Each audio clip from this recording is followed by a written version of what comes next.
Pasamos a la primera parte de lo que es las partes principales del catecismo.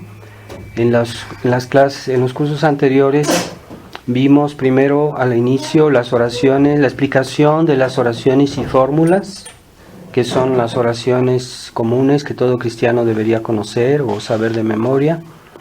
Después pasamos a las primeras nociones de la fe cristiana que están en el catecismo de San Pío X. Esas primeras nociones de la fe cristiana son lo que las verdades de base, básicas, lo que se llama los preámbulos de la fe, y también las verdades reveladas más importantes que todo cristiano debería saber. Esas verdades, el niño que hace su primera comunión las debe saber sin falta, y a veces se le exigen prácticamente esas a los niños que hacen su primera comunión, los más pequeños, incluyendo las verdades sobre la Santísima Eucaristía, claro está.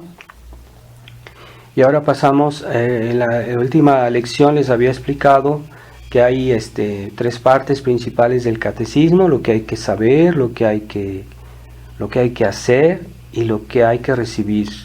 Entonces, lo que hay que saber pues es el credo, y es decir, las principales verdades de la fe cristiana. Y lo que hay que practicar pues son los mandamientos, todo lo que es los preceptos de Dios y de la Iglesia. Y después lo que hay que recibir pues son sobre todo los sacramentos, y también la oración y todo lo que nos ayuda a santificarnos más eficazmente. Entonces, en esta clase yo hablo comienzo esa parte del credo, que es la tercera parte de todo el curso del catecismo. Entonces pasamos a la pregunta número 28, que dice: ¿cuáles son las verdades reveladas por Dios? Respuesta: las verdades reveladas por Dios son principalmente las que se contienen resumidas en el credo, o en el símbolo apostólico, también se le llama así al credo, y se llaman verdades de fe, porque debemos creerlas con fe completa, como enseñadas por Dios, el cual ni se engaña ni puede engañar. Entonces, estas verdades de la fe son las principales que están en el credo, que están dichas de una manera bastante resumida, pero que comprenden pues muchísimas cosas de nuestra fe. Entonces debemos creerlas y todo lo que está contenido en ellas. Y tanto hay contenido en ellas que pues será la parte tercera de todo el catecismo, primera de todo el catecismo que vamos a comenzar a explicar. Entonces, esas verdades de la fe que están incluidas en el credo son el objeto de nuestra fe. Entonces, ¿cómo Dios nos ha instruido a lo largo de la historia? Pues Dios nos ha instruido, nos ha enseñado su verdad de dos maneras. Primero, por sus obras naturales. Que esas obras naturales de Dios nos las descubre la razón. Cuando la razón se pone a reflexionar sobre la obra de la creación, descubrimos muchas cosas que Dios nos ha querido decir por su obra de la naturaleza, la creación. Y el hombre tiene la capacidad de reflexionar. Esto se llama la inteligencia humana. Y con esta razón podemos acceder a muchas cosas que Dios nos ha enseñado por sus obras. Esa inteligencia humana y también nuestras demás facultades, por ejemplo, también los 5 sentidos, todo esto nos ayuda a comprender la voluntad de Dios que Dios ha inscrito en la naturaleza de las cosas, la ley natural. Y la razón nos ayuda a comprender esto, a comprender la ley natural de Dios. Pero hay justamente un pero en toda esta razón humana, que después del pecado original el hombre está herido por el pecado original y ya sus facultades no hacen todo perfectamente, así que nuestra razón está afectada por las pasiones, por la ignorancia, y así también nuestras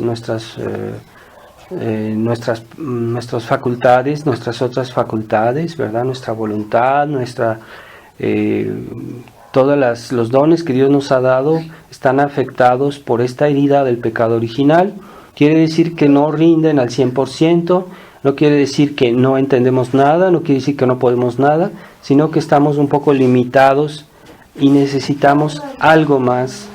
Y ese algo más es lo que nos vino a aportar la venida de Jesucristo y la obra de su redención.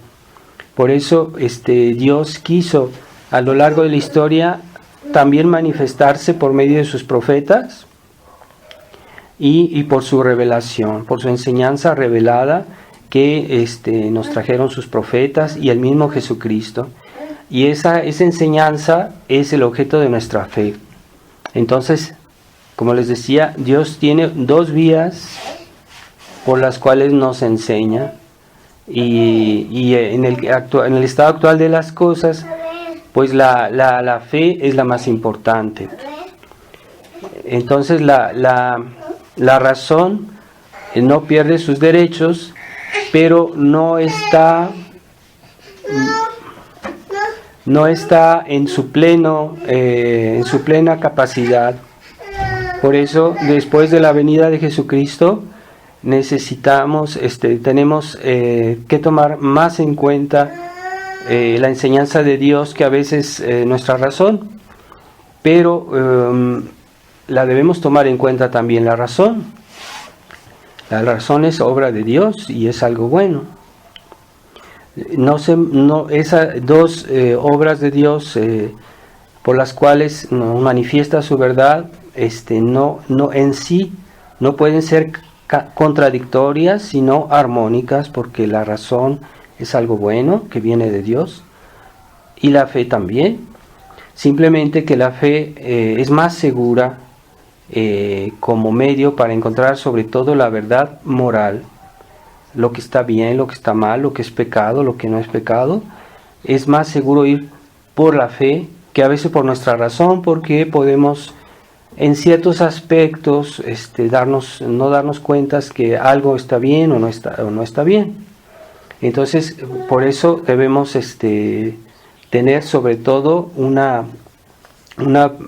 preferencia por la fe, sin negar la razón, claro está. Nunca sucederá que haya una contradicción entre la fe y la verdad de la razón, cuando se trata de una verdad de razón que es segura, que está comprobada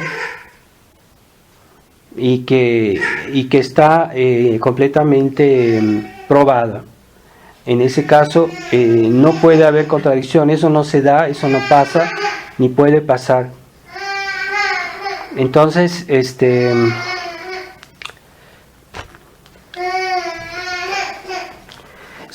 ciertas verdades científicas que hoy se nos presentan como probadas y contrarias a la fe, eso no es posible.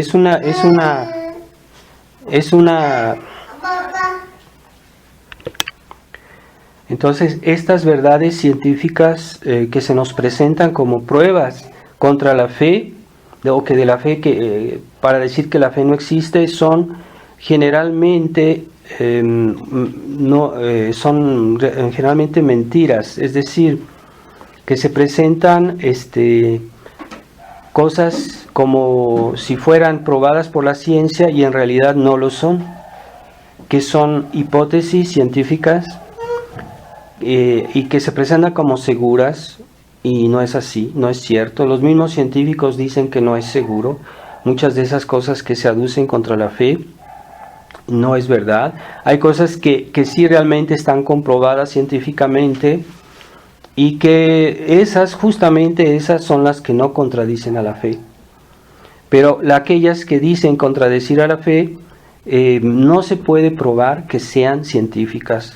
Si cuando se examina bien, con rigor, científico, esas hipótesis, en realidad no está probado que son científicas y de hecho nunca se da una verdadera contradicción entre la fe y la ciencia, o es decir, la fe y la razón. Porque en realidad nunca puede haber contradicción. Eso no. Ciertas cosas que la ciencia ha descubierto tal vez son difíciles de explicar y tal vez pueden parecer en ciertos momentos que no son conciliables con la fe, pero es una apariencia, porque cuando realmente se investiga y se ve eso, en realidad no hay contradicción. Y decir lo contrario no es posible, eso no se da en el mundo, que haya una contradicción entre la fe y la razón. Pero hoy nuestros enemigos que están que tienen posesión de los medios de comunicación y todos los medios de enseñanza han tergiversado las cosas y en realidad no es así. En realidad es una mala voluntad de ellos de querer hacernos creer algo que no es cierto. La razón y la fe están en armonía y las aparentes contradicciones con la ciencia son solo aparentes, porque nunca se ha dado eso, ni se puede dar, no se puede dar, es imposible que haya contradicción entre la fe y la razón. Sin embargo, los malos sacerdotes, los malos clérigos han claudicado delante de estas hipótesis, y para quedar bien con el mundo, para quedar bien con esa aparente razón, han modificado la fe, poniendo en duda pasajes de la Biblia, poniendo en duda algunas verdades de la fe, porque ellos justamente no tienen esa fe fuerte que deberían tener. Entonces Dios nos viene a ayudar en razón de la debilidad de nuestra razón. Después del pecado original, el hombre sí puede encontrar muchas verdades, y de hecho las ha encontrado, pero a veces no todo, sobre todo en cuestiones de moral. Y el hombre necesita, pues en cierta medida, la ayuda de Dios. Por eso nuestro Señor envió a los profetas y a su Hijo mismo para que viniera a enseñarnos de nuevo el camino, para que estuviera esa enseñanza exenta de todo error y que fuera segura en todo, pues es la enseñanza de la fe, de la Iglesia, el camino del cielo, que nos muestra esta verdad. El error liberal es recurrir solo a la razón. Cuando nos hablamos de liberalismo, que es un error contra la Iglesia, contra la fe, ¿en qué consiste el error del liberalismo? Es el error de recurrir solo a la razón, pero en ruptura con Dios, es decir, con ruptura con la fe. Entonces la razón es un don de Dios, es algo bueno, pero está condicionado porque después del pecado original hay algo que no funciona, que no está en orden en el hombre, en su razón, en su naturaleza, y entonces necesita un apoyo especial de Dios. Pero si el hombre quiere a todo precio y por fuerza que es explicar todo y bastarse a sí mismo con la sola razón, sin Dios y sin la fe, entonces está condenado a un fracaso. Tendrá ciertos resultados aparentes porque la razón es algo bueno, es un don de Dios, pero no habrá resultados al final. Y esta sociedad sin Dios y sin fe está condenada a un fracaso total a momento dado, porque no quiere reconocer la fe. Sin embargo, esa fe se puede practicar perfectamente, y también las leyes de la razón, todas, con tal que sean realmente la razón. Hay una armonía total y perfecta entre la fe y la razón. Entonces la próxima vez les daré más detalles de esta, porque tengo aquí un libro que es una explicación, es como un comentario del catecismo, de este catecismo de San Pío X, que hizo un padre que se llama Desiderio G. Costa, un padre italiano de la Sociedad San Pablo, que hizo este libro hace muchos años, pero que está muy completo, y él nos explica con más detalle esta cuestión de la relación entre la razón y la fe, entre la ciencia y las verdades de Dios. Él nos los explica con más detalle, y la próxima vez les explicaré lo que él dice, que es bastante interesante y bastante bien dicho.